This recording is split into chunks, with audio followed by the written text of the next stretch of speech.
Assalamualaikum warahmatullahi wabarakatuh. Perkenalkan nama saya Lutfi Nuzul Qomariyadi dari PIL.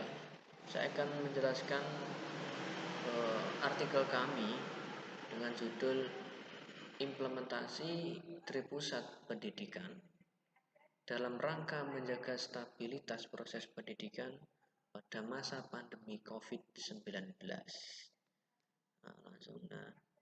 Nah, ini ada dua gambar yang sangat kontras ya, yaitu model pendidikan sebelum pandemi dan sesudah pandemi. Sebelum pandemi, pendidikan dilaksanakan di dalam kelas dengan cara face to face antara guru dan peserta didik. Kemudian setelah pandemi, jadinya seperti ini, seperti yang kita rasakan saat ini. Jadi ini peserta didik itu menonton laptop atau gadget atau HP, menonton video pembelajaran melalui daring. Dan tentunya dari transformasi model pendidikan seperti ini memunculkan masalah dan problematika baru. Nah, seperti yang ada di lapangan, contohnya susah sinyal, kemudian kuota, dan susahnya memahami pelajaran karena tidak bisa bertanya secara langsung dan lain-lain. Nah, sebelumnya kita ingat-ingat dulu lingkungan pendidikan itu berdasarkan pendapat dari Ki Hajar Dewantoro ada 3 lingkungan pendidikan. Pertama lingkungan keluarga, kemudian yang kedua lingkungan sekolah, yang ketiga lingkungan masyarakat. Ketiga poin ini familiar kita sebut dengan istilah tripusat pendidikan. Nah, sebagai calon pendidik tentu kita harus tahu apa saja tantangan di era COVID ini. Nah, yang pertama, ada beberapa kompetensi pembelajaran yang harus dikuasai pada abad 21.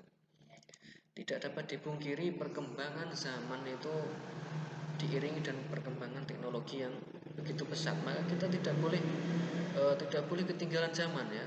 Selain dari pengetahuan inti, maka kita harus juga menguasai teknologi. Ya. Kemudian yang kedua, proses pembelajaran jarak jauh.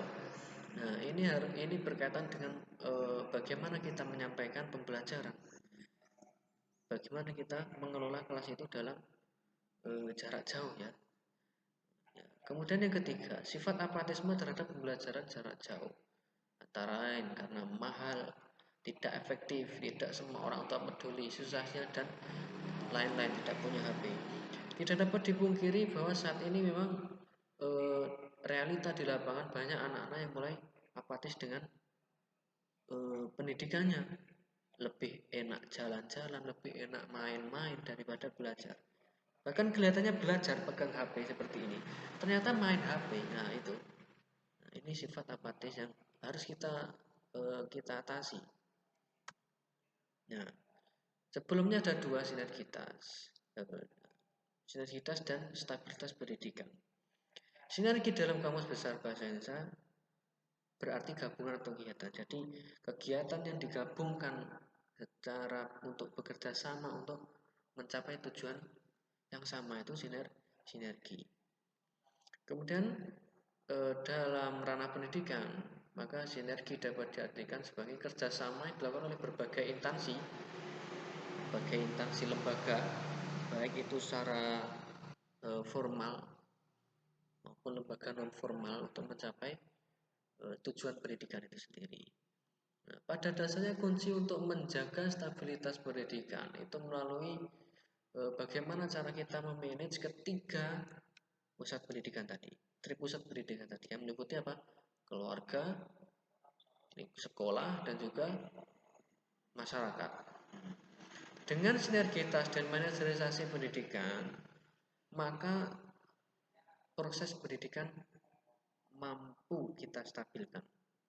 Nah, jadi dari sini ada dua bagian.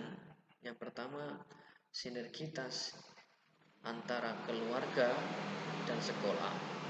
Kemudian yang kedua, sinergitas antara sekolah dan masyarakat. Kenapa demikian? Karena sekolah itu memang saat ini sebagai ujung tombak atau pelaku utama eh, proses pendidikan di Indonesia. Langsung. Sinergitas antara orang tua dan sekolah. Orang tua berperan aktif dalam mengawasi peserta didik di rumah.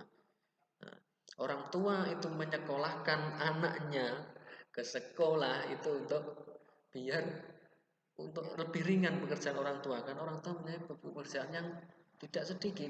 Nah, sekarang menjadi apa ya, paradok ya. Jadi orang tua menyekolahkan ke sekolah, kemudian sekolah mengembalikan ke orang tua. Otomatis fokus orang tua harus lebih terhadap kondisi belajar anaknya. Kemudian yang kedua, keluarga sebagai kontrol sosial dalam menghadapi pandemi COVID, ini jelas-jelas. Yang ketiga, orang tua juga harus memberikan pengarahan dan pengawasan anak-anak dalam menjalani kegiatan belajar di rumah. Nah, intinya orang tua itu harus menaruh fokus lebih terhadap proses pendidikan anaknya. Karena untuk saat ini si anak atau peserta didik itu waktunya lebih banyak di rumah ketimbang di sekolahan. Kemudian yang kedua, sinergitas antar sekolah dan masyarakat. Yang pertama, sekolah harus siap untuk mendapatkan masukan dari masyarakat.